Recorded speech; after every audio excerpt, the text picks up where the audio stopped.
নমস্কার সবাইকে।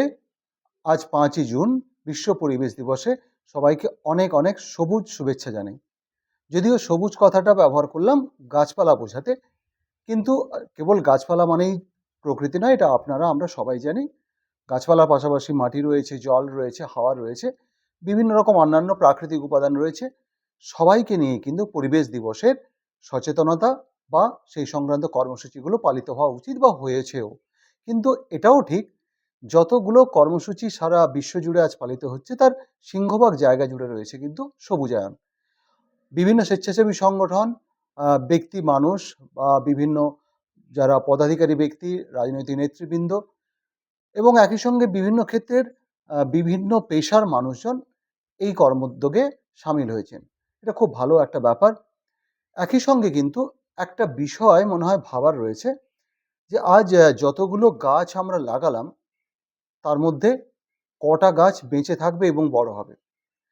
এই কথাটা এই কারণেই বলছি, যে আমরা গাছ লাগালাম, সঙ্গে ছবি তুললাম, সোশ্যাল মিডিয়ায় পোস্ট করলাম, তাতে বেশ কিছু কমেন্ট এলো, লাইক এলো, কিন্তু তারপরে গাছগুলোর ভবিষ্যৎ কি হলো সেটা আমরা কজন ভেবে দেখি বা কজন ভাবার মতো মানসিকতা নিয়ে এই সমস্ত কাজে এগোই, সেটা কিন্তু একটা বড়সড় প্রশ্ন চিহ্ন।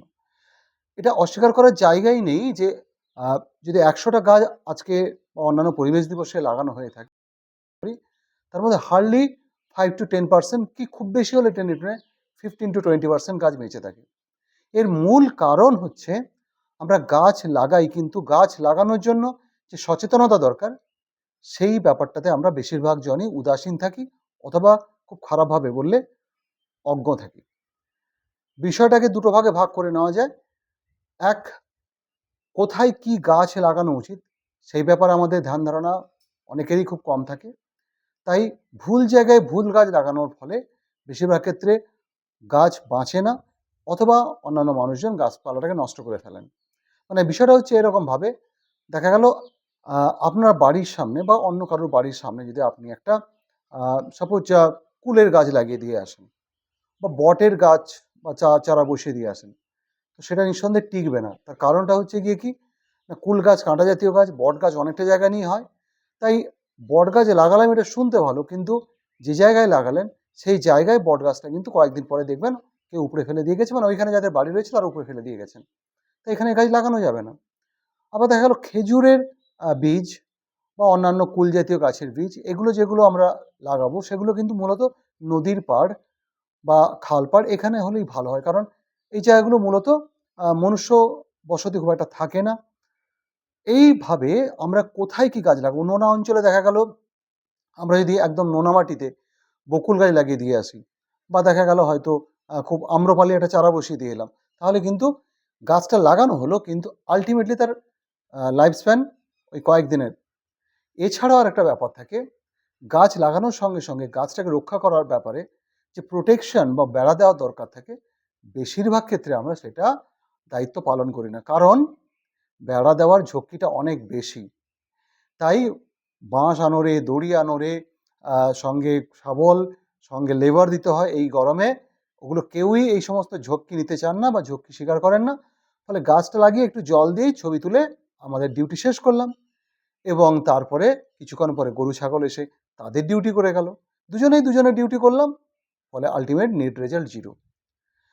এবং আরেকটা বিষয় আছে, যে কোন কোন গাছগুলো খুব হার্ডি প্ল্যান্ট বা খুব শক্তপোক্ত গাছ, সেটাও ভাবার দরকার রয়েছে। যেমন দেখা যাক, একটা যদি উদাহরণ দিই, ছাতিম গাছ। ছাতিম গাছ কিন্তু খুব হার্ডি গাছ, এবং ছাতিম গাছ গরু ছাগল খুব একটা খায় না। নিম গাছের ক্ষেত্রে ব্যাপারটা অলমোস্ট তাই। তাই ছাতিম গাছ, নিম গাছ এগুলো যদি আমরা লাগাই তাহলে কিন্তু বেড়া না দিলেও চলবে। আবার ফলের গাছ যখন আমরা লাগাতে চাইবো সেটা বাড়ির কাছাকাছি এবং ওয়েল প্রোটেক্টেড জায়গায় লাগানোটাই বাঞ্ছনীয়।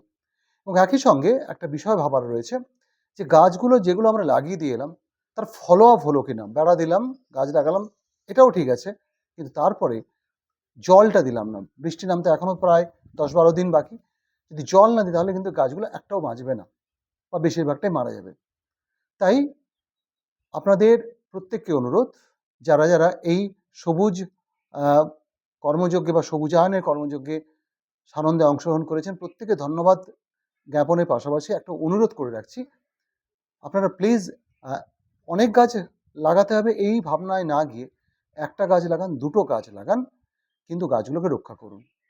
এবং সেই গাছগুলোকে রক্ষা করতে গিয়ে যে সমস্ত কাজ করার দরকার আছে তার মধ্যে প্রথমে যেটা আমি বললাম, সঠিক জায়গার জন্য সঠিক গাছ নির্বাচন, এবং একই সঙ্গে গাছগুলো লাগানোর পরে তার ফলো আপ যত্নার্থী, এই দুটো যদি আমরা একটু করতে পারি তাহলে কিন্তু অবশ্যই আমাদের এই সবুজায়নের উদ্দেশ্য এবং উদ্যোগ সফল হবে। এবং পরিশেষে একটা কথা বলি, যে আমরা গাছ না লাগালেও প্রকৃতি কিন্তু তার গাছপালা ঠিকঠাক জায়গায় বা ঠিকভাবে গাছগুলোকে জন্ম দিয়ে বাড়িয়ে বড় করে তুলবে। শুধু আমাদের গাছ কাটাটুকু বন্ধ করতে হবে। তাই পাশাপাশি যদি কারোর বাড়িতে বা নিজের বাড়িতে যদি কোনো গাছ কাটার উদ্যোগ নেওয়া শুরু হয়, চেষ্টা করুন, প্লিজ চেষ্টা করুন আপ্রাণ সেটাকে আটকাতে।